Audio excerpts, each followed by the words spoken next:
Welcome Home Radio Podcast. Are you looking to buy or sell your home? Our team is here with answers to guide you through the buying and selling process. We encourage you to ask questions.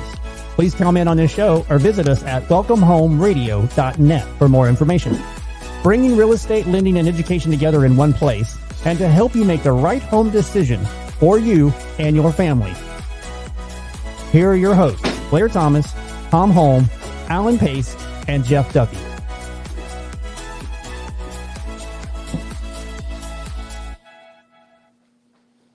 And good morning. Welcome home. Welcome to WelcomeHomeRadio.com, where we, real estate lending and learning, come together. It is June 14th. We're very excited to be talking about rent versus own. In this market today, things are so up and down. Different circumstances impact everyone differently. And we want to discuss whether owning or renting, because they both have advantages, but what is the best for you?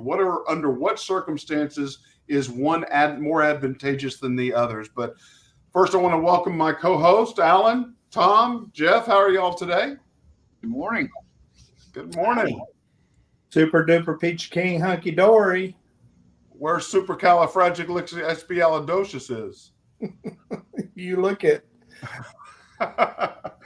Well, guys, we want to jump into this topic because right now, with the up and down market, with supply being somewhat limited, all of these things, what is more advantageous? Is renting or owning? And what makes that, or what are the decisions or the criteria, the circumstances our listeners need to understand to go to one or the other? And let's just start it off. Renting, I mean, you pay less up front.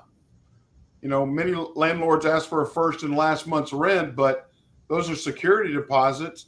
You pay a lot more, or you pay a lot less than you would buying a home. Is that more advantageous in a circumstance? What are the things, the criteria that we look at or need to be aware of? Well, the first thing you bring up, of course, if I don't have any money in my pocket, it makes pretty good sense for me to rent. Okay, so finances, so assets available, liquidity might be an impact that allows you to, but I struggle with that thought of paying someone else's mortgage. I don't know why that's such an overwhelmingly cloud for me. Well, I think you said it right on your introduction. Everybody's different. Everybody's circumstances are different. You've got young, you've got old, you've got people with jobs, other people going through job discord, people that are divorced, getting married. So everybody's a little different. And evidently and obviously what Thom said is the facts. If you don't have money, you still need a place to live. Renting's going to be a little better option if you can come up with a deposit and whatever it takes to get into the house. But as Thom will tell you, you have to prove that you're worthy of being a tenant, because you got to prove that you have income or a job, or you make enough money to rent that house that somebody might be willing to lease to you, or that apartment they might be able to rent to you. So it goes all over the place. Circumstances are different for all. Yeah, and we want to make them aware of those things. What else dealing with renting? I mean, one of the things we just had recently, or just this past weekend, we had some pretty bad storms come through and some very large hail. If you own that house, if you own those things that are damaged, then it's your responsibility. But renting, it doesn't become your problem. Is that clear? Would you agree with that? Absolutely. Yeah, I mean, 2 days ago we had a bad hailstorm and I was underneath it. My house was, I had one car exposed to it. And yeah, I have to deal with the insurance company.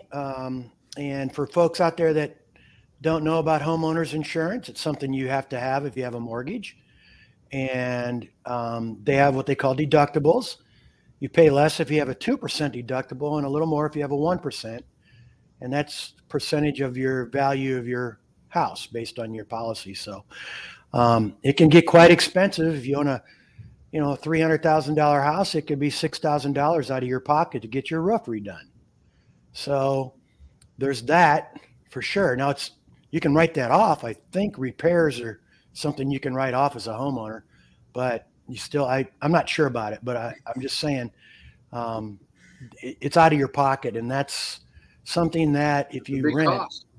something that you Alan rent, just created a whole nother show for us to have a CPA on board here, right? yeah. I'm not sure about that. I don't think I've ever had hail damage before, but I got it now. So I'm going to have to worry about it. Well, and as far as damage on our property, or in this case, your vehicle, it's June what? 12th? Do I remember growing up as a kid, we had hail on June 12th? Yeah. And do you wait till September to get it fixed? You guys, Because, you know, it's a whole new ball game. yeah. Well, I'll tell you the smartest hail damage I ever had, just because I love sharing this story. So it hails in May or June, and it comes through and it smashes my roof pretty good. And I go out, and it takes me a month to file a claim. Everybody else was doing it, but you have up till when? A year to file the claim. So you go back, you file the claim, and then I take the check and I get the signature from the lender and all that type of stuff. Or I don't know, maybe I own the house or whatever. But I put it in my account thinking, okay, I'll get the roof, I'll get the roof, I'll get the roof. And then it goes around, and 1 year, nearly to the date of the, well, actually 1 month before a year to the date, the next year it hails again. I would have had to buy 2 roofs if I had used that money in the first 12 months. But I ended up using the money, of course, after the second hailstorm, and I've now the roof that's on my house right now I've had for 10, 12 years, I guess. Yeah, and I have a good friend who's a roofer, and they have tracking software now. They know what day people in different cities of let's say the Dallas-Fort Worth area where I live, you live. Keep that same software. Yeah, and so I'm journaling what day my house got hit. I'll have it, and I'm going to take Tom's advice, and I am going to wait. I'm not going to rush right out and file a claim because you know how the weather is here. It's going to do it again. And we were underneath the actual hail core, as they said on the television on, I think it was Sunday night. So they actually named our area, and they had it circled right over our neighborhood, and it really came down. What did they When name you their think- area? Pardon When you me? think about the expense of owning a home, up until what, 3 years ago, y'all correct me if I'm wrong, but you would wrap the cost of your deductible into the cost of the roof, and you could come to it out of pocket really with nothing. But now the law has changed that. So yeah, you have to come true with your deductible amount. So that is a big expense as far as owning a home when you're living in Texas. Yep. And so I guess looks like Tom's pretty sure of this, but if you do have 1 year to file a claim, I don't know if that's every insurance company or that's his particular insurance company. I don't know the law there, but I'm definitely going to wait. I don't know if it'll be a year, but it's going to be through at least this season. Well, I mean, if the problem, or what I was trying to get at, is you don't have to do the work for a year. You can file it tomorrow, get your money, and keep it as far as that goes. Okay. So you got X amount of money, and you couldn't file another claim for more money if you had more damage. No. If I had fixed the roof, I would have had a second claim in less than a 13-month period. Rates would have gone up that much more. No, I understand, but if they give you, $8,000 for this, and then you end up having even more damage, you can't go back and get more money. Well, Or can you? And again, I think we should have an insurance agent on for that. If it's another damaged roof, you can make a second claim, yes, but you have to show that you fixed it the first time. And if you did not, then there's going to be a reduction as far as what they give you as right. Okay. Well, that answers my question. I just want to make sure that if your gutters didn't get dinged the first time and they did the second, right. you could go back and get gutter ding money. Hey, that's a new word. I like that. Gutter ding. Well, we have chased that rabbit trail down the hole on rent versus buy. But we've decided that it's better to rent. We have decided, is that correct? Because I'm getting dizzy with you. You're moving your camera around so much. I thought we were in a tornado. Well, so sorry. Gee. Well, and I think consider it, it's all about what your goals and your needs are. For example, there's a young lady in my office. She's about to purchase her first home. And a lot of that excitement for her is she's going to have a backyard for her pups. She's a dog lover. So it's a pain to live in an apartment and walk your dogs 2 or 3 times a day and take them out. So that's a big win. But that's just one of many reasons why, as far as home ownership. Whereas my daughter's boyfriend, he owns a 1-bedroom apartment. I say owns. He rents a 1-bedroom apartment. He does have a garage, but his rent is somewhere barely near $400 less than my mortgage payment. So while there are additional costs we know with home ownership, it's just each and every person and their goal for what they want to have. But Blair, I'm like you. I'd rather build equity for myself and not for someone else. Tom's a great guy, and he probably would be a great landlord, but I just don't want to pay off his mortgages. It'd be kind of hard for me. I think a lot of this is generational too. It's different than it was when we were kids. It's just a whole different economic market right now. And I don't want to get into specifics of the generations, but a lot of them are having a hard time figuring this out due to their debt, due to how they were raised, due to their $5 Starbucks and no money saved. There's a lot of stuff going on generationally where I think when we were young, our parents were like, save 10% at least, and that kind of advice. And it is true. I think generationally, I think there are some differences. Living above commercial locations, as we see here in North Texas so much, they like renting so that they can walk down to a grocery store or a restaurant or a coffee shop.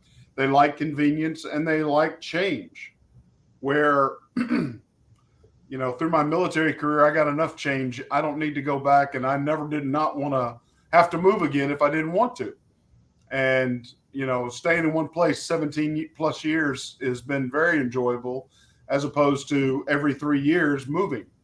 But that is a decision, as opposed to, and the pros and cons, renting does allow you to do that. You're not locked down.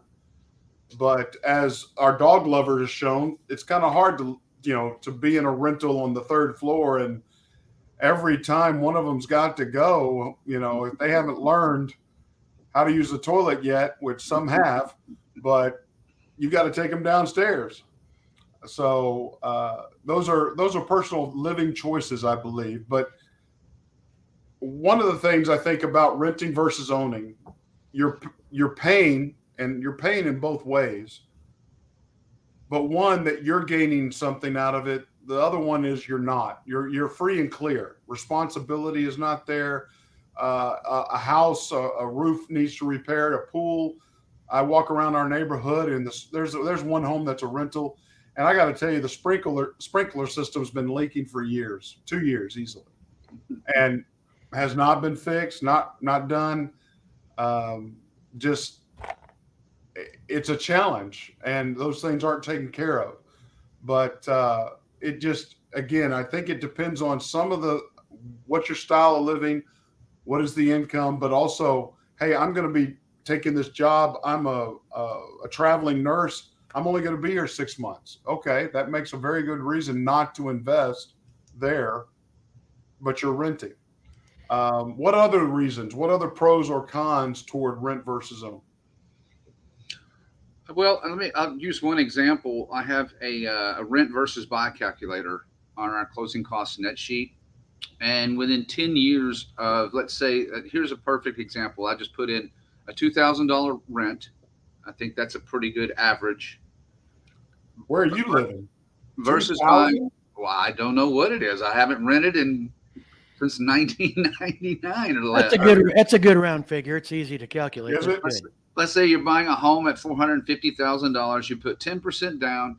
You have an interest rate, let's say right now, if you're not using Blair, but it's 6.5 at 30 years, and you've got Blair has 2%. Okay, there you go. What are you talking about?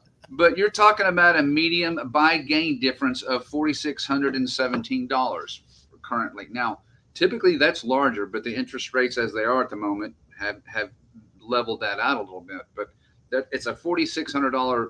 You're better off owning your home difference within that 10 years as to renting. And that doesn't even fully account the equity that increases on your property as the property values continue to climb. So Jeff, there's one example to use. Would you give our listeners why $4,600? I got lost on that. Well, it's talking about what your rent cost is per your mortgage is on the home. So slowly over time, you continue to gain that aspect of the mortgage, owning a home as to rent costing you more in the long run is what that comparison is. Well, rent is costing me. That's an app that we have. That's phenomenal. Oh, okay. Very close and accurate. And I can adjust it. If I just say it's at 5 years, they're almost your buy cost. You're better off in a 5-year plan almost. So, it depends on how many years you're going to stay in that home using this app. Does that take into consideration the cost of home ownership though? Well, it does it does count for homeowners insurance and your rent appreciation and your home maintenance at 0.5%. At 0.5%. Those are the numbers of home maintenance. Rent application at 2.5 and home appreciation at 3.5. And the only thing, I mean, you're paying for electrical and other things in renting anyway. You have to assign your internet, your electrical. Those are all a push. So what you're really saying is you lose the equity you can gain along with your investment payout, and the annual difference is of $4,600 per year. Is that what I understand? Correct. At 6.5%. And that again, but that's to understand there's some challenges in today's market where availability is not there. Absolutely. And especially at the $450,000 range, that's going to have a lot of competition for it. Sure. Yep. So it is not something to take lightly, but it's also to understand jumping into one way or the other. Make sure you have your reasonings and you've gone through a pros and cons checklist of that, because home growth, now you guys probably know better than me, but home growth equity in today's market in North Texas or across Texas, is it still averaging 4.5 per year? Well, I think it took a little dip there for a while. But what did I just do? Just did a show on that. It went up 0.9%, the cost of a housing in May versus April, 0.9 in our market. So, but that's just 1 month. But I think right now, with everything that I've heard averaging out, we're still at a 4.5 or better equity growth per annual time. So that investment, that home value, even though you might be paying down a mortgage that you seem very daunting, one, you can sell that home. You're going to be able to sell it. It's in this market today. Two, you're going to be gaining equity growth. And three, yes, you're only going to pay a difference of $4,600 per year, but yet the return on investment is way above that if you sell your home in a timely fashion. So whether it's 2 years you're there, whether it's 5 years you're there, to me, I lean toward buying a home as opposed to renting right now. Help me convince why I should look the other way. Well, a lot of builders have recently invested in investors in real estate into neighborhoods that you can only rent in. And people with a lot of money generally don't spend it unless they see things the average person doesn't see. As a realtor, we can go along every day and say you should buy, versus rent. You build equity and it's yours. You don't pay the landlord. But honestly, you talk to a lot of the younger folks and they're not all that sure about it. It's a different situation. They have parents, they have aunts and uncles, they have grandmas and grandpas who all give them different stories about when they were their age. And right now it's just different. And then the interest rates have gone up. Now to us, it's still pretty reasonable. People had paid 12% in the past when they bought their first home, or 14 or whatever. So 6.5 doesn't seem so bad. But if you're 25 years old and you have a great job and it's gone from 3% to 7%, you're sitting there going, did I miss the boat? And, I have debt to pay off and things like that. So it's just different now than I've seen before. And I don't know. I don't think it's just me, but it's just my experience, and not being a realtor necessarily, but just being a human being and a homeowner and somebody who's, raised family and gone through the stages of life a little bit. So it's just different right now. And I do talk to people that are like, well, we're wanting to buy a home. They want to buy a home. I think they know why they want to buy a home. They're just not doing it right now because of their situations. Well, it's. Well, I don't want to mow a yard, Alan. So. Well, we'll get Mark to do that. He's already dressed for it. The funny thing, I want to take the inverse of it, our discussion, because if I look at that $4,600 and that $4,600 is freed up for me to save it, invest it, or use it for something else, maybe a trip, maybe raising a child. I mean, there's so many other things that renting does free up some dollars in most situations for people to utilize toward other venues as opposed to buying a home. And that's if you save the money. My point is, too, we don't necessarily do that. We buy the car with our freed up money. We go on a trip with our freed up money. Inflation is through the roof. You go to the grocery store and carry a little blue basket, it can be $80. So things are different. And, I'm a realtor. I like to sell houses versus rent them. I make more money selling them. But there's real stuff out there. And that's what people are facing. That's just the way it is. Absolutely. Well, and that's what I'm trying to bring out, as many discussion points for our listeners to understand and take in. It's not cut and dry every time for everyone. And you need to be asking or having that conversation with somebody that can bring out the pros and cons for both sides and let you decide as the buyer or renter, because relocating is easier when you're renting. Selling a home becomes a chore. Moving, which is, I don't want to do that again if I can get away with it. But it is for future. Maybe renting is best in certain situations, and especially availability.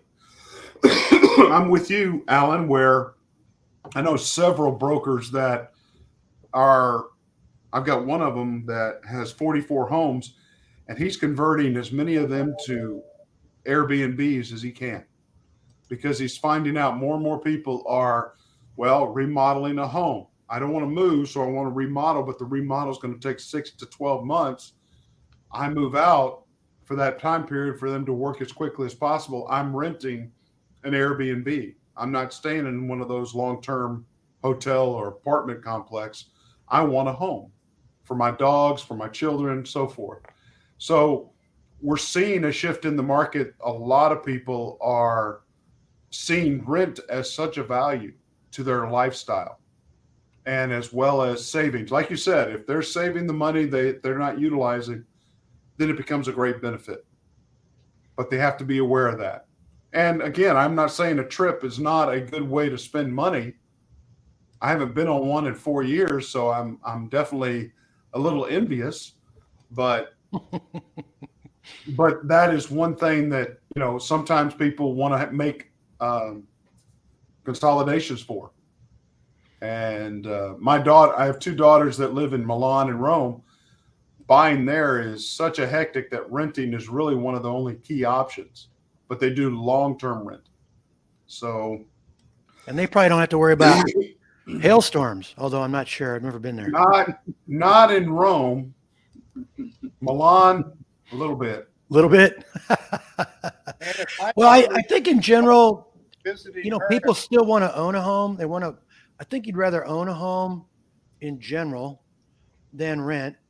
Circumstance right now means rent. And a conversation I'm having with people all the time, whether they're in the market or not, is this a cycle? In our lifetime, everything's been a cycle. We had inflation like this back when we were kids, and gas was short and all sorts of things were going on too, but then you come through it.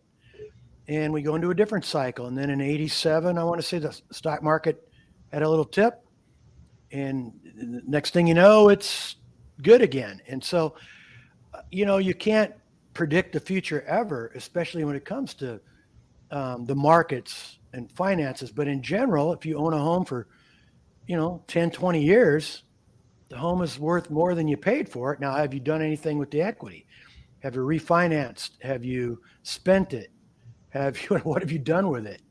In fact, many states, and Texas was one of them until the mid 80s or late 80s, you couldn't refinance your home to buy other things. You just couldn't. You couldn't go you couldn't go buy a car and refinance, that kind of thing. That changed in the mid to late 80s. I don't know exactly when. I think the timing's pretty close, and that protected people that were generally irresponsible with money. It just didn't allow them to. Can you hear me or not? No, Thom was trying to say something. January 1998. Oh, is that late? Okay. So, but it protected people from hurting their own finances by some are responsible and use them for the right reasons. Others just blew it. And that kind of protected them, kind of like a company pension or something where they don't allow you to get in there and do much with it, just a few options or something. I don't know, but that's off the beaten path a little bit. But in general, if you own your home 10, 20 years, you're doing pretty well. And that's, that really comes into, am I here long-term? Am I not? And it is a decision for us, for anybody to understand all the pros and cons and be able to adapt it to their style, their desire. A lot of people want to live downtown.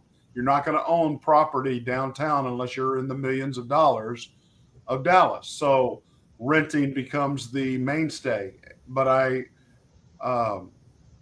Jeff, just realizing what you said, $2,000 a month. I remember renting and $450 was high to me. So and we didn't have to pay a water bill. That was included. Exactly. Everything was included. And free swimming pool. Well, some. Not for $450. So what other things is there anything else that is critical to our pros and cons of rent versus buy? Yes, sir. I will tell you, I had a really interesting conversation as far as what expired in, at Champions the other day. And there were some people sitting around lamenting the fact they hadn't purchased 5 and 10 years ago and that type of thing. And, this is the challenge is timing is not everything in the real estate business if you're buying your primary residence. The buying of real estate when you're looking at investment, timing comes into play a little bit more. But if you're buying a house for yourself personally, it's hard to tell people or explain to them because rates are so high, yada, yada, yada, you shouldn't buy, yada, yada, yada. I mean, these are not really motivations. Motivations are, can I afford it when I can afford it to buy as far as my primary residence is concerned? So I do that, and because of this conversation, this is what came up in the conversation. There was one lady in this group that was talking, and she said, my friends just bought a house, their first home, and the only way they could get what they want, and that's a key phrase, was to get a 40-year mortgage on the property. And this was a 40-year mortgage that apparently for the first 15 years was interest only. Oh.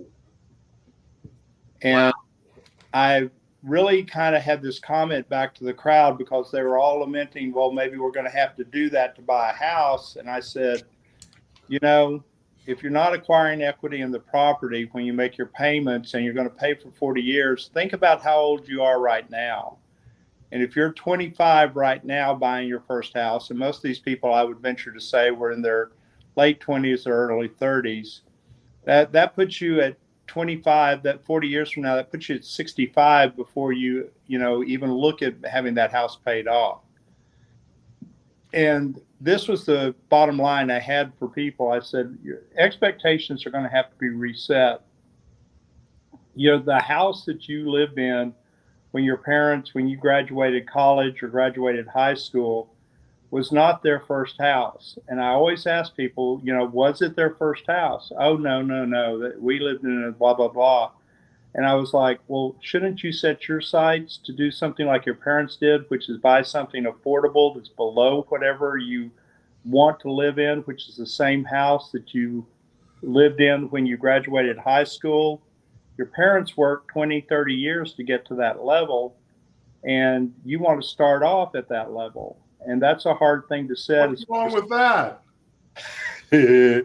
Man, I must be sounding like Mr. Old Grouchy. You are. You're such a downer. I know. I sound like Debbie Downer right now. I want my Mercedes. I want my big truck, and I want my 5,000 square foot home like my mom and dad, and I want it paid off now. Well, the $82,000 home in 1983 is $400,000 now. Oh, more Debbie Downer. Thank you, Debbie Downer. Okay. I mean, I talk to a lot of people too, and I've never done anything in my business where I talk anybody into something or out of something. That's not my job. But what I do is I try to talk with them, answer questions. If I don't know the answers, then I come to one of you fellas and I get them, or I go somewhere else and I get them. But, there's a lot different questions going on now than when I was a young man buying a home. And the rules are different. They're more strict, which benefits everybody, I think, except for it's just different. That's about all I can say. We're coming to a close here, but I want to bring up something I think is very critical as Thom spoke. First off, one key data point we all need to understand is the United States is the only country in the world today that has a 30-year fixed mortgage done.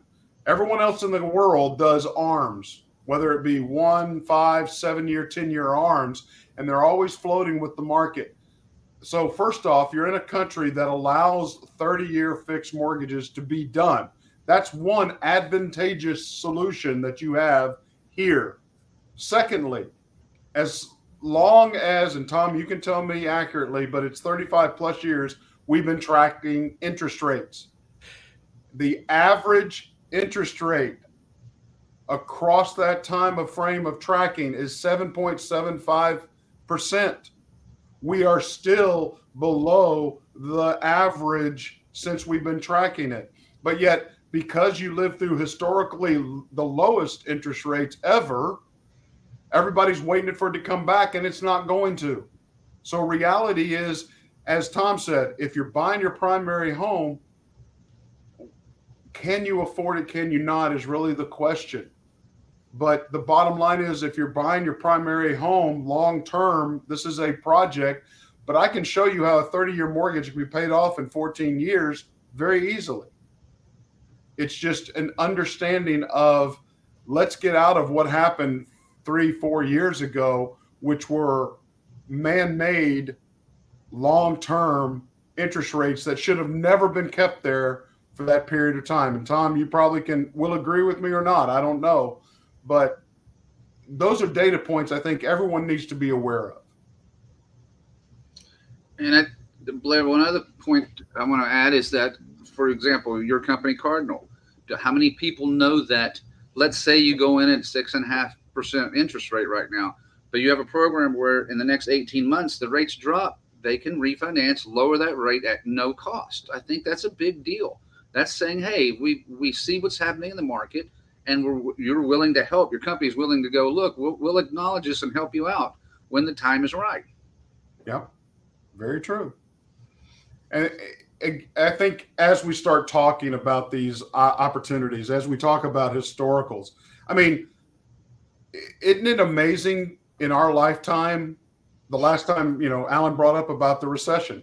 Well, as I understand, the two indicator that tells us that we're in a recession is 2 successes, GDP, negative growth. We're in a recession. Well, why aren't we announcing we're in a recession right now? They're not announcing it. They're not confirming it. They're trying to ignore it. And now Europe. The stats have come out. We're not in a recession. And the employment thing is the thing that's driving us not being in a recession. Recession typically encompasses having the unemployment rates above 7%. And we're still at 3.5%. I mean, people are still working. And that creates. People are still working, but people are working 2 and 3 jobs, and they're counting those part-time jobs as job growth. This is where I think a lot of folks, the average person on the street, doesn't give a crap about stats, what defines this or what defines that. It's really about what defines your family and what can you afford. And the disagreement here is, can you afford a mortgage or can't you? Yeah. A lot of people that rent can actually afford a mortgage. They're choosing not to. And that's the difference right now I see over the last 20 years. They're just simply choosing not to. They have their own reasons. Many can afford to do it. They're just not doing it. And they really don't go online to look at, they do look at stuff. I mean, people constantly go online to look at things because they overthink things nowadays because you can. But in general, I think that's what's going on. I really do. Well, I think we've done a great job of realizing everyone needs to ask the questions. Everyone needs to be aware. What is your direction, renting versus buying? Be aware of those opportunities. Talk to somebody that's in the industry. Talk to somebody that understands what are the things that do on a daily basis. Not if, just because you do this one time does not mean you understand all the options that are available to you. And so we want to make you aware of those. Please call us. Find us at welcomehomeradio.net. Ask your questions there. Like and share the show. I appreciate the opportunity. I'm Blair Thomas. And I'm Thom Holm. I'm Alan Pace, and I think you should buy a home. And I'm Jeff Duffy, and I'm happy to help you close it. Hey, God bless. Thank y'all. Amen and peace, everybody. Welcome Home Radio production provided by Lunatic Digital. Check the listing of this podcast for the links to our sponsors.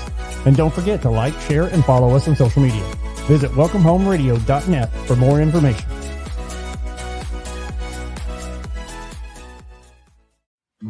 This was a Lunatic Digital production. Visit lunaticdigital.com for all your digital needs.